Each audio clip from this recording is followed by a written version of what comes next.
In the heart of the sprawling Silverwood Forest, where ancient oaks whispered secrets to the wind and sunlight danced through emerald canopies, a tiny lion cub desperately followed a forest ranger's jeep, his small paws barely keeping pace with the vehicle's slow crawl along the dirt path.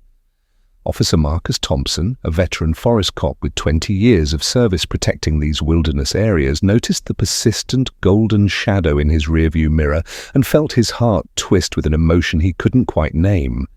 The cub's amber eyes held a desperation that went beyond simple curiosity, a plea that transcended the barrier between human and animal, and as Marcus would soon discover, this small creature's determination would lead him to uncover a heartbreaking truth that would change everything he thought he knew about courage, family, and the unbreakable bonds that connect all living beings.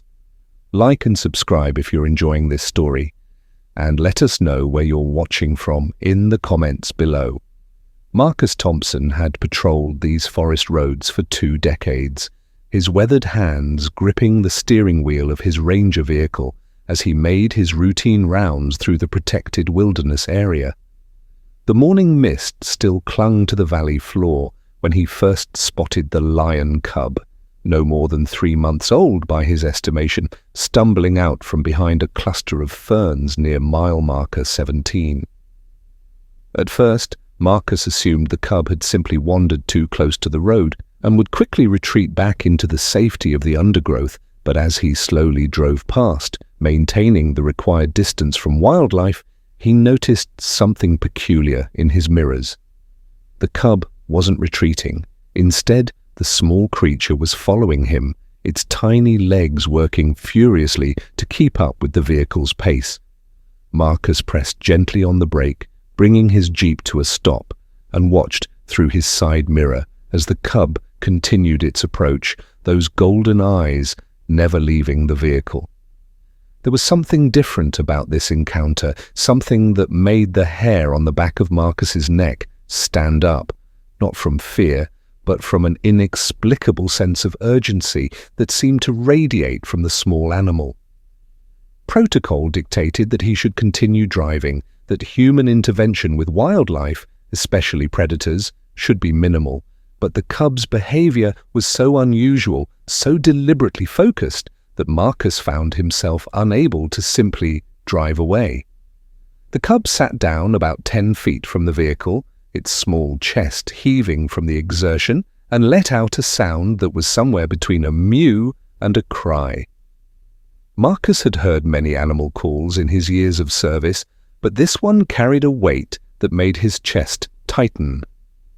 Slowly, carefully, he opened his door and stepped out, keeping his movements deliberate and non-threatening.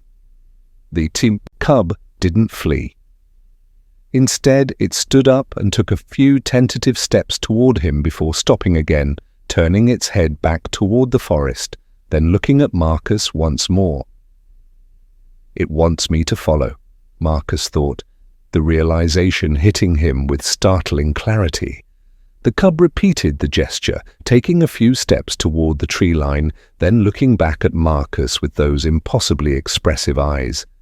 Against every regulation in his handbook, against every piece of training that told him to maintain professional distance from wildlife, Marcus found himself walking toward the forest edge, following this tiny guide who seemed to carry the weight of the world on its small shoulders. The forest floor was soft beneath Marcus's boots, years of fallen leaves creating a natural carpet that muffled his footsteps.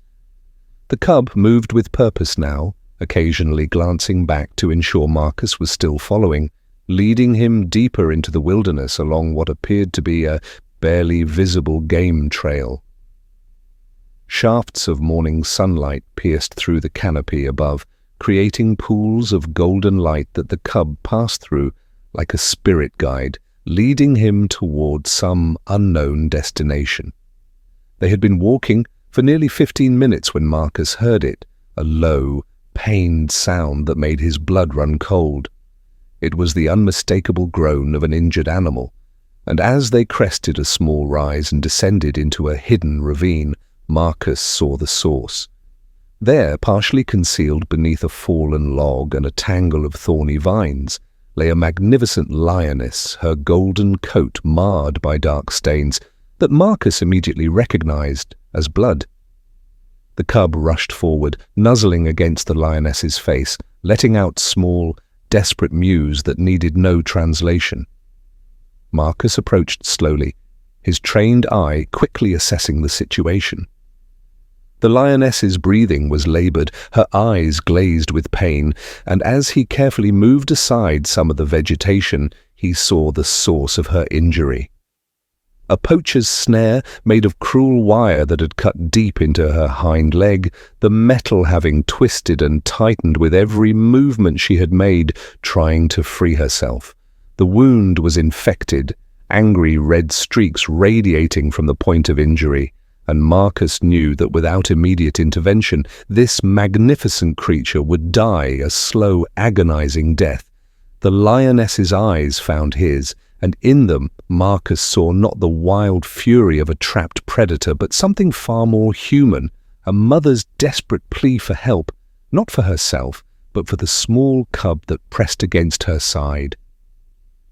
Marcus reached for his radio, calling in his position and requesting immediate veterinary backup, but he knew that even with the Forest Service's helicopter, it would take at least 40 minutes for help to arrive.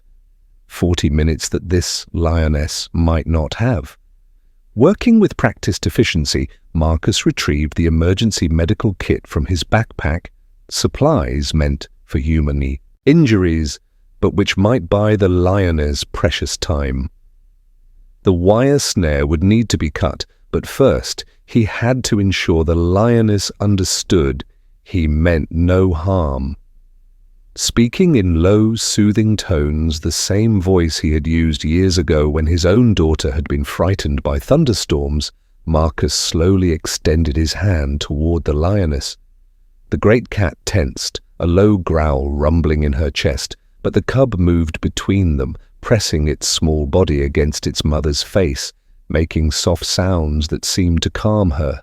It was surreal, this moment of connection between species, as if the cub was translating Marcus's intentions, vouching for this strange, two-legged creature who had followed them into the ravine. The lioness's growl faded, replaced by a heavy exhale of resignation, or perhaps trust, and Marcus took this as permission to proceed. His hands shook slightly as he pulled out his wire cutters, knowing that one wrong move, one moment of panic from the wounded animal, could result in those powerful jaws closing around his arm, or worse. The wire was embedded deep, and Marcus had to work carefully to avoid causing additional damage.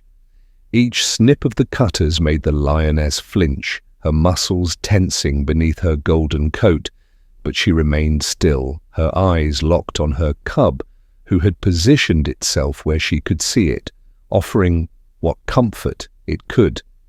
When the final strand of wire gave way, the lioness let out a sound that was part relief, part pain, and Marcus quickly applied antiseptic to the wound, knowing it was a temporary measure but hoping it would help fight the infection until proper medical care arrived.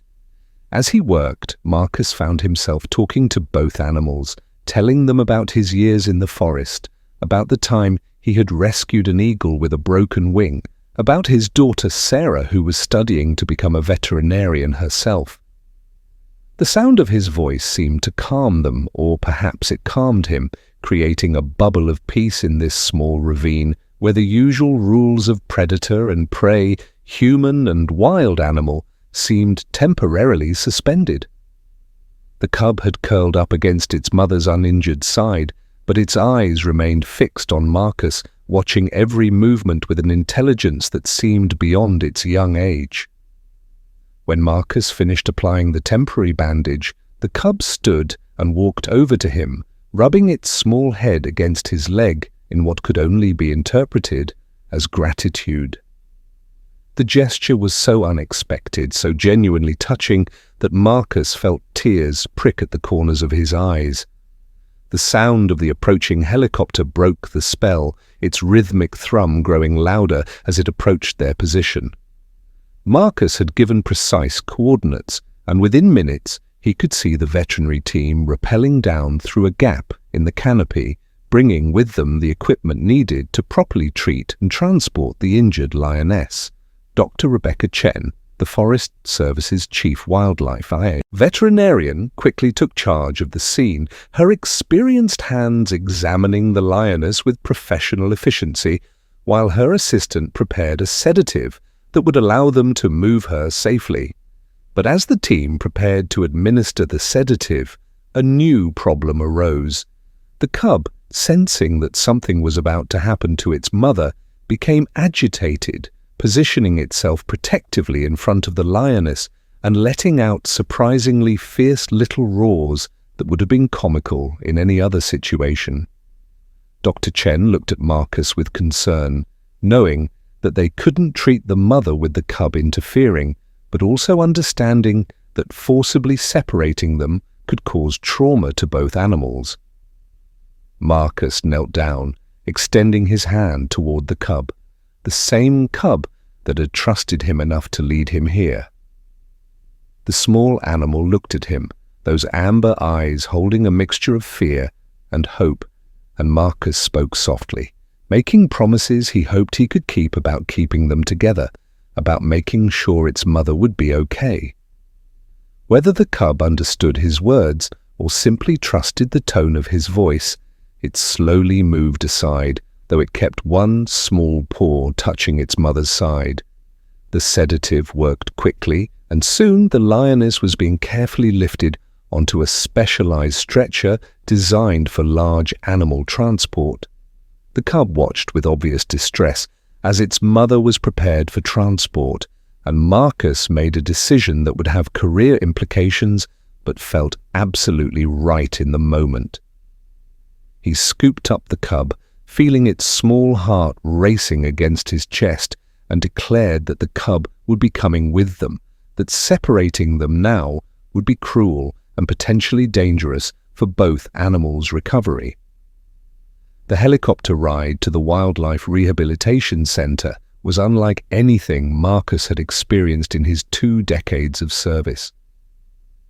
He sat with the cub on his lap, the small animal alternating between watching its sedated mother and burying its face in Marcus's jacket, seeking comfort from this strange situation.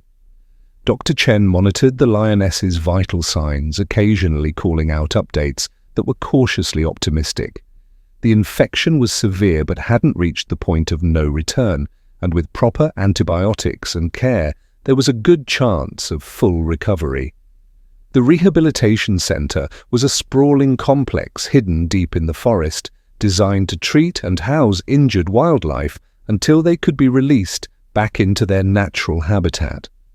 As they unloaded the lioness and wheeled her into the surgical suite, Marcus found himself unable to let go of the cub, which had wrapped its small paws around his arm with surprising strength. The staff assured him they had proper facilities for keeping the cub close to its mother during recovery, but Marcus requested permission to stay at least until the lioness was out of surgery. Dr. Chen emerged from the operating room 3 hours later, exhaustion evident in her features, but a smile playing at the corners of her mouth. The surgery had been successful, she reported. The damaged tissue had been removed, the infection was being aggressively treated, and barring any complications, the lioness would make a full recovery. The relief Marcus felt was overwhelming, and he realized that somewhere during this extraordinary day, he had become emotionally invested in these animals' fate in a way that went beyond professional duty.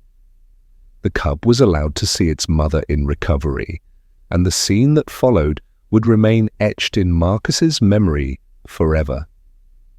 Despite the lioness being still groggy from anesthesia, she immediately recognized her cub's scent and sound, managing a weak but unmistakably affectionate rumble as the small creature pressed against her face. The cub's entire body seemed to relax, the tension it had carried throughout the ordeal finally releasing as it realized its mother was still alive, still there. Over the following weeks, Marcus found himself returning to the rehabilitation center daily, officially, to file reports and check on the progress of the case, but truthfully because he had developed a bond with both animals that he couldn't quite explain. The lioness, whom the staff had named Luna, recovered remarkably quickly, her strength returning day by day as the antibiotics did their work and proper nutrition restored her body. The cub, dubbed Sol by the staff, seemed to remember Marcus, always perking up when he arrived, sometimes even abandoning its play to come greet him at the observation window. It was during one of these visits that Dr. Chen shared something that made Marcus's blood run cold. Analysis of the snare that had trapped Luna revealed it was part of a larger poaching operation they had been tracking for months. The poachers weren't after lions specifically, but were setting hundreds of these cruel traps throughout the forest, indiscriminately catching whatever wildlife happened to pass by.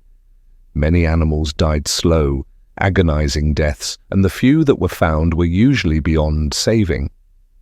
Luna had been incredibly lucky, not just to survive as long as she did, but to have a cub intelligent and brave enough to seek help.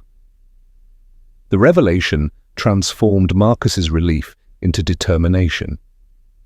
Working with the Forest Service's investigation unit, he began mapping the locations of known snares, looking for patterns that might lead them to the poachers. Sol's behavior that day had saved not just his mother, but potentially hundreds of other animals as the investigation intensified with renewed purpose. Marcus spent his off-duty hours studying maps, interviewing locals, and following leads that gradually painted a picture of a sophisticated operation run by criminals who saw the forest's wildlife as nothing more than commodities to be harvested. The breakthrough came 3 weeks into Luna's recovery. A local hiking guide, moved by the story of Sol's bravery, which had spread through the community, came forward with information about suspicious activity he had observed in a remote section of the forest. Following this lead, Marcus and a team of wildlife officers discovered a cache of snares and equipment, along with evidence that led to the arrest of 4 individuals involved in the poaching ring. It was a victory, but Marcus knew it was just one battle in an ongoing war to protect the wilderness and its inhabitants. As Luna's recovery progressed, discussions began about her eventual release back into the wild. The challenge was finding a suitable territory, one far from human settlement, but also free from the threats that had nearly killed her. Marcus found himself advocating strongly for a specific area he knew well, a pristine section of the forest with abundant prey and water sources, where he could monitor their reintegration during his regular patrols. The committee agreed, with the condition that both animals would be fitted with tracking collars to monitor their progress. The day of the release arrived with the kind of crystal-clear morning that made the forest look like a fairy tale. Marcus stood with Dr. Chen and the rehabilitation team as the transport cages were positioned at the edge of what would be Luna and Sol's new territory. The lioness emerged first, her coat gleaming in the sunlight, the limp from her injury barely noticeable now. She stood at the threshold between captivity and freedom, her powerful frame tense as she surveyed the landscape before her. Sol followed, but instead of immediately running into the forest, the cub did something that brought tears to Marcus's eyes. The young lion walked over to where Marcus stood, rubbed against his legs one final time, and looked up at him with those same amber eyes that had pleaded for help weeks ago. But now they held something different, something that looked remarkably like gratitude and farewell. Marcus knelt down, placing his hand gently on the cub's head, whispering words of encouragement and promises to watch over them from afar. Luna called to her cub with a low rumble, and Sol turned, trotting over to join his mother. Together they walked into the forest, 2 golden figures disappearing into the dappled shadows of their new home. But just before they vanished completely from view, Both lions turned back, looking directly at Marcus for a long moment, a final acknowledgement of the extraordinary bond that had formed between them. Then they were gone, swallowed by the wilderness that was their birthright. In the months that followed, Marcus tracked their progress through the signals from their collars and occasional visual confirmations during his patrols. Luna established a territory and proved to be an excellent hunter, while Saul grew stronger and more independent with each passing week. Sometimes, Marcus would park his vehicle near their territory and wait, hoping for a glimpse of them. More often than not, he was rewarded with nothing more than distant roars or tracks in the mud, but occasionally he would see them, two magnificent creatures moving through their domain with the confidence of apex predators who belonged. One particular evening, 6 months after their release, Marcus was completing his patrol when he noticed fresh lion tracks near the road. He stopped his vehicle and stepped out, his trained eye following the trail to a small clearing just visible through the trees. There, in a pool of golden sunset light, lay Luna and Saul, the mother grooming her now much larger cub with patient strokes of her tongue. Marcus watched, transfixed, as Saul suddenly looked up, his gaze finding Marcus through the foliage.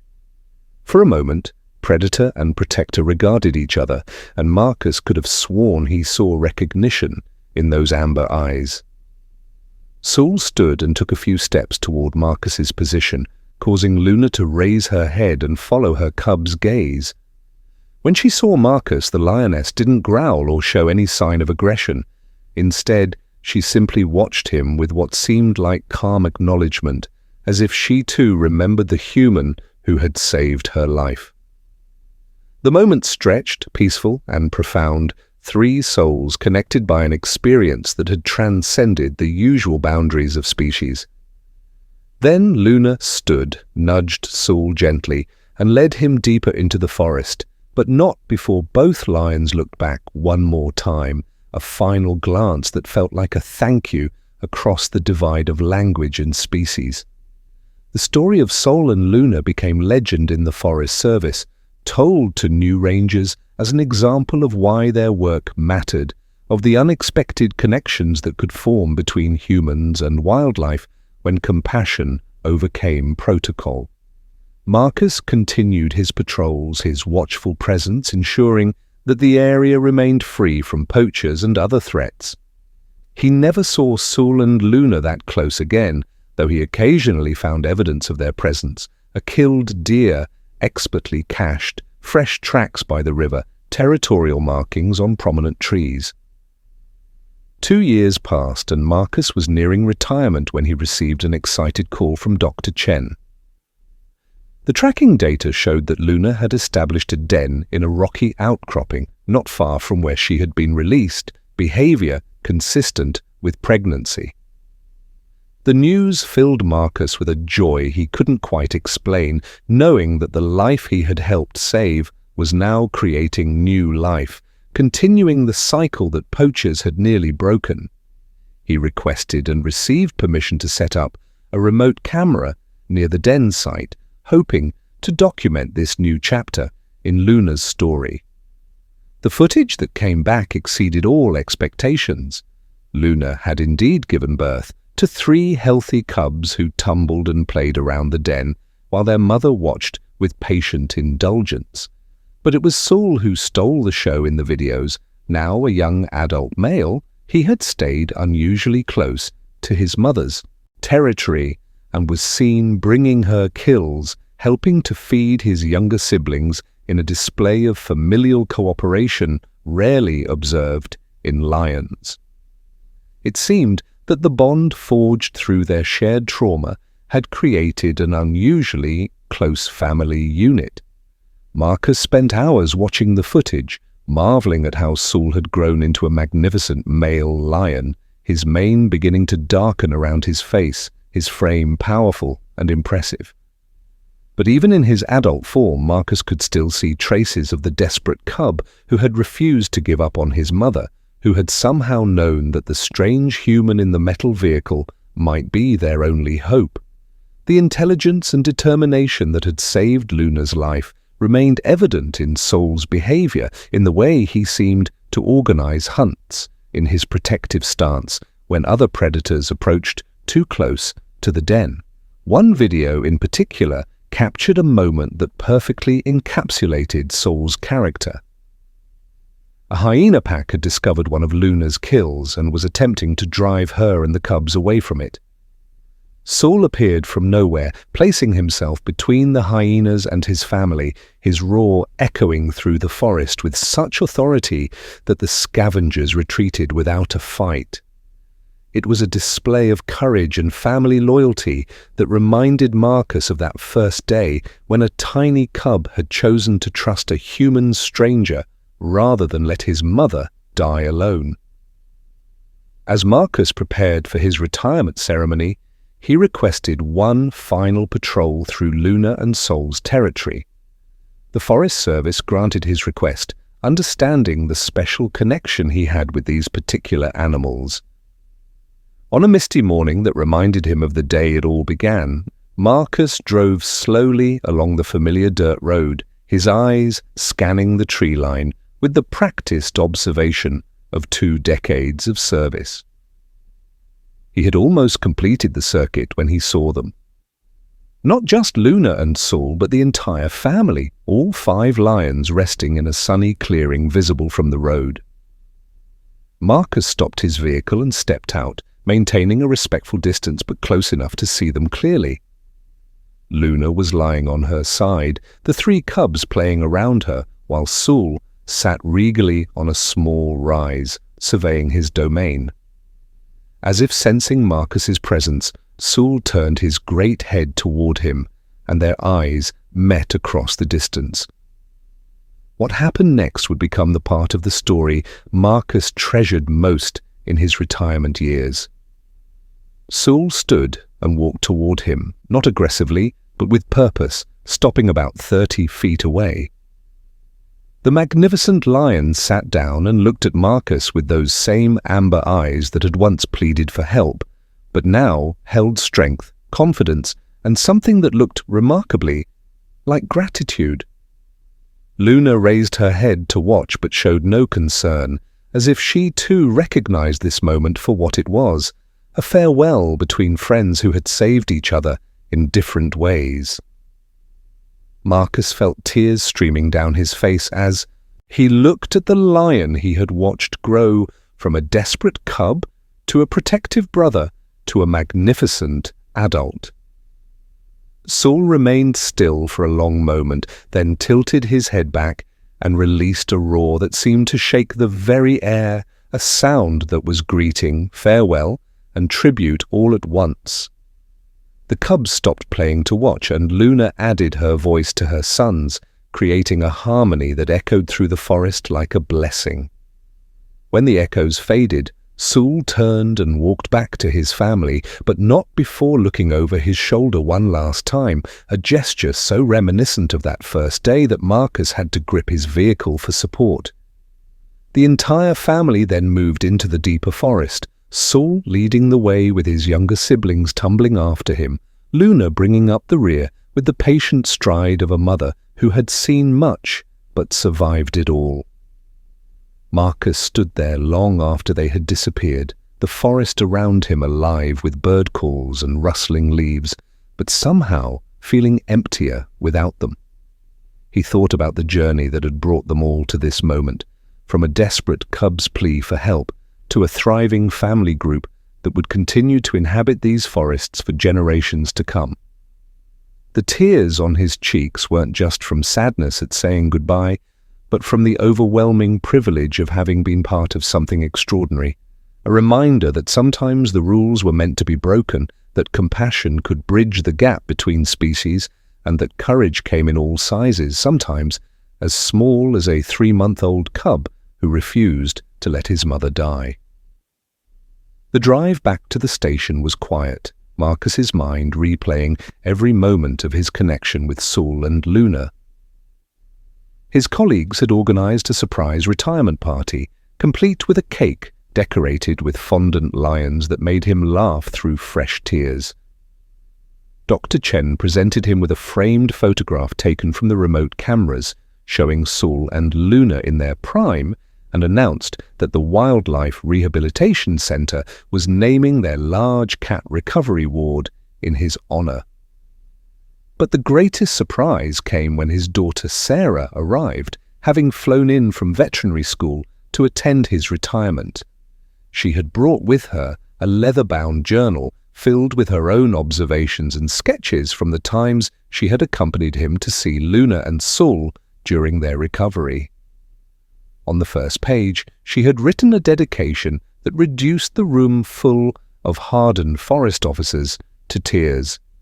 To Dad, who taught me that sometimes the smallest acts of kindness create the biggest ripples, and that a single moment of compassion can save not just one life, but generations to come. As the party wound down and Marcus prepared to leave the Forest Service building for the last time as an active officer, he stepped outside into the evening air. In the distance, carried on the wind, came the sound of a lion's roar, then another, then several more in chorus.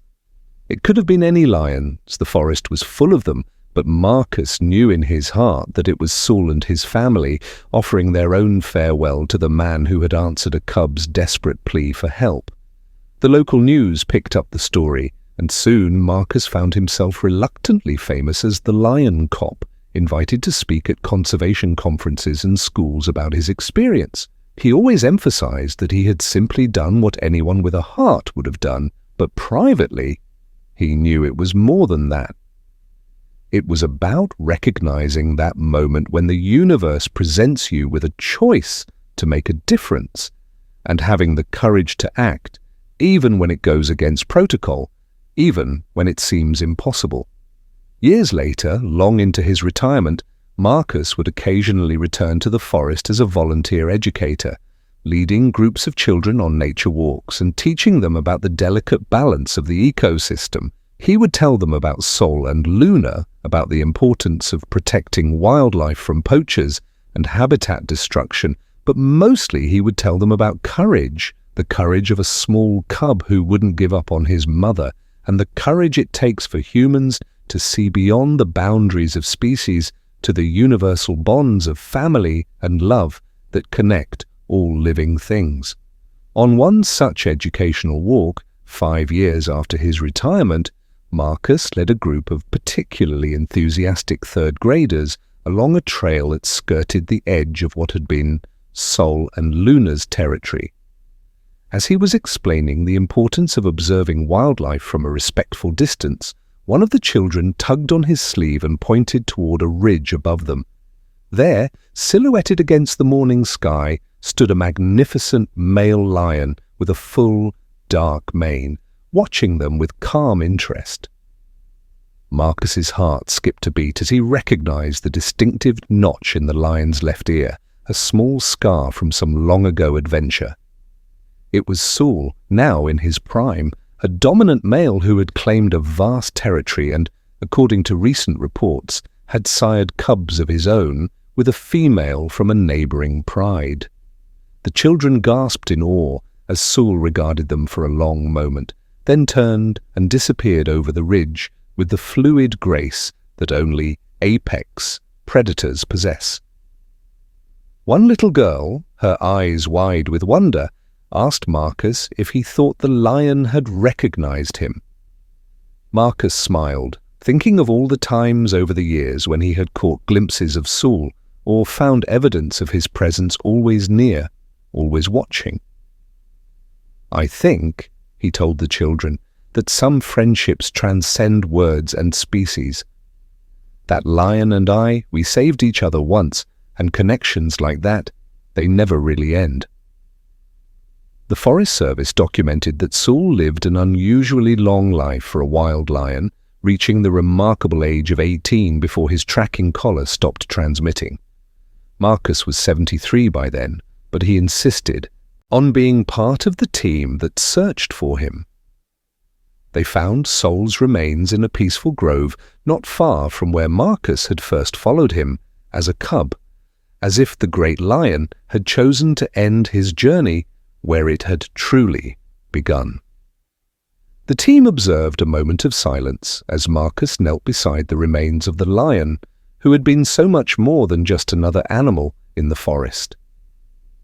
Through his tears, Marcus could see that Saul had lived a full life, had sired many cubs, had protected his territory with courage and intelligence, and had become a legend in his own right among both the human protectors of the forest and the animals who inhabited it.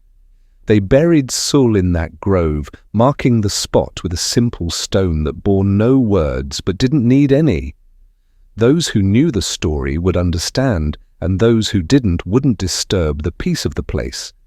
Marcus visited the grove regularly until his own health prevented him from making the journey, but even then he would sit on his porch and look toward the forest, knowing that Saul's descendants still roamed those hills, carrying within them the DNA of courage and the legacy of a cub who had changed not just his own fate, but the fate of countless animals saved from poachers inspired by his story. When Marcus passed away peacefully at the age of 78, his family honored his request to have his ashes scattered in the forest he had protected for so long. The ceremony was attended by dozens of Forest Service personnel, past and present, as well as Dr. Chen and many of the staff from the Wildlife Rehabilitation Center. As his daughter Sarah released his ashes into the wind that carried them through the trees, a sound arose that made everyone present freeze in wonder.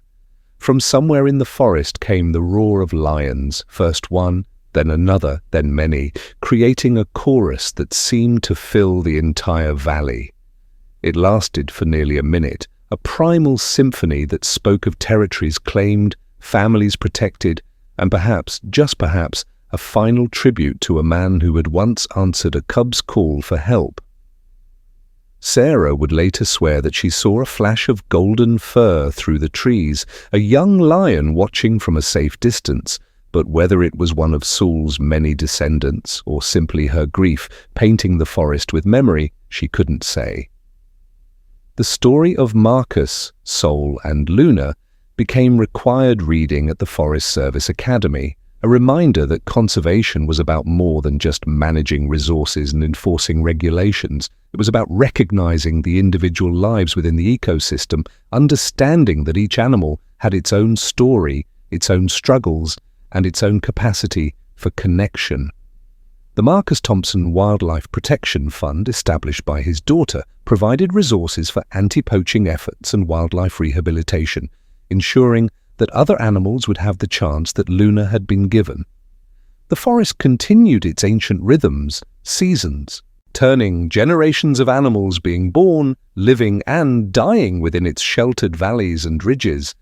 But for those who knew where to look, the legacy of a desperate cub and a compassionate cop lived on. In the unusual family bonds observed among certain lion prides in the area, behavior that scientists attributed to learned social patterns passed down through generations. In the dramatic decrease in poaching incidents, as the story inspired both stricter enforcement and community involvement in protection efforts, and in the eyes of every young ranger who patrolled those roads, understanding that sometimes the most important part of their job was simply being willing to listen when the forest called for help. The Rehabilitation Center expanded its facilities, able to save more animals thanks to the funding and attention brought by the story. Dr. Chen, now the director, instituted the Soul Protocol, a series of procedures for maintaining family bonds during wildlife rehabilitation, recognizing that the emotional connections between animals were just as important to their recovery as medical treatment. She would often tell new volunteers about the day a tiny cub had led a human to his dying mother, forever changing how they understood the depth of animal intelligence and emotion. In the local schools, children grew up knowing the story of Sol and Marcus, learning about it in their conservation classes, drawing pictures of the brave cub and the kind cop, and understanding from an early age that protecting wildlife wasn't just about preserving resources for future generations, but about respecting the intrinsic value of every life in the forest. Teachers reported that students who learned about soul showed more empathy, not just toward animals, but toward each other, as if the story had taught them something fundamental about the importance of helping those who couldn't help themselves.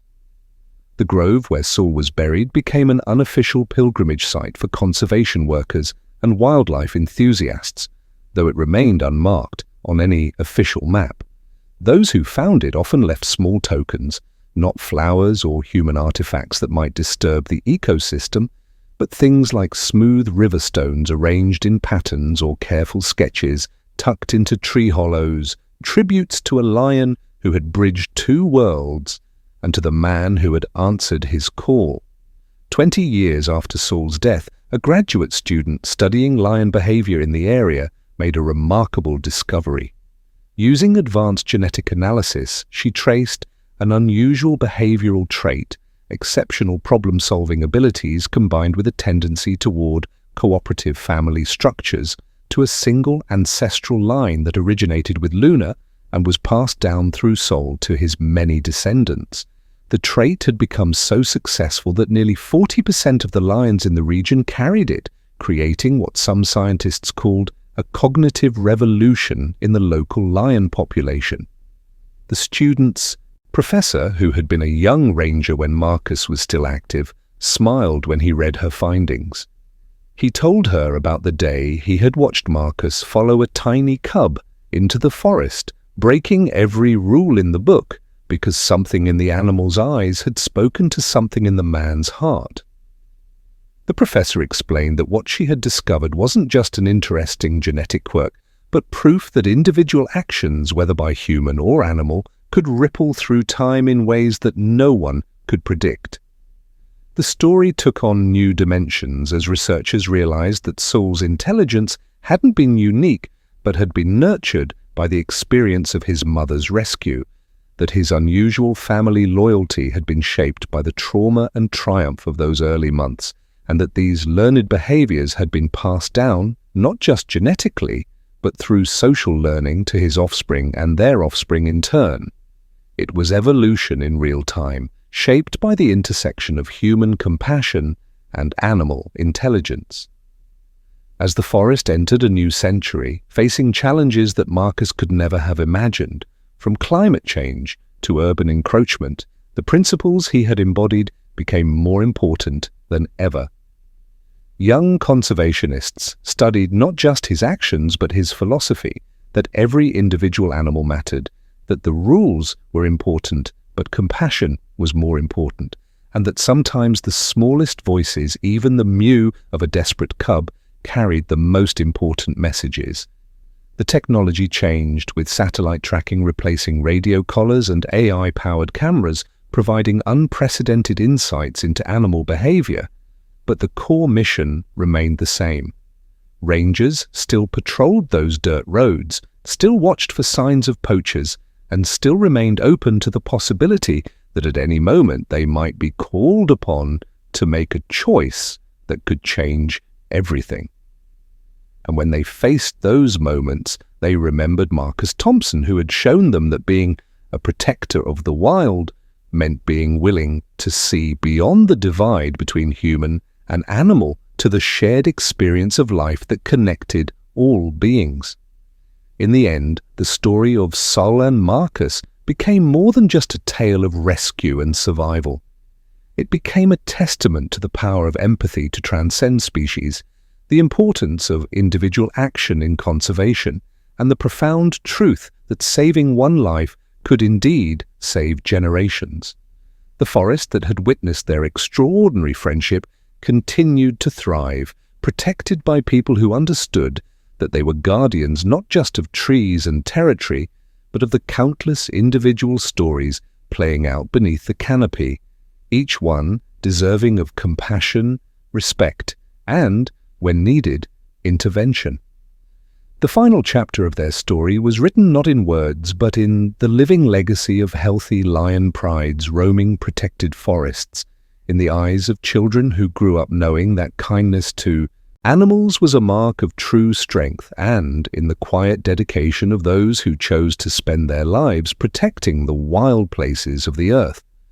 Marcus had often said that Saul had saved him as much as he had saved Saul, teaching him about courage, trust, and the bonds that could form when beings recognized each other's worth across the vast divide of species.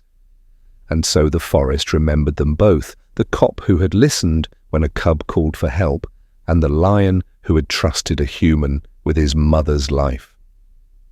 Their story echoed in every roar that rolled through the valleys, in every act of compassion between ranger and animal, and in the understanding that had grown from their encounter, that all life was connected, all beings capable of love and loss, courage and compassion, and that sometimes the most profound connections were forged not through words but through the simple act of showing up when someone, anyone, needed help.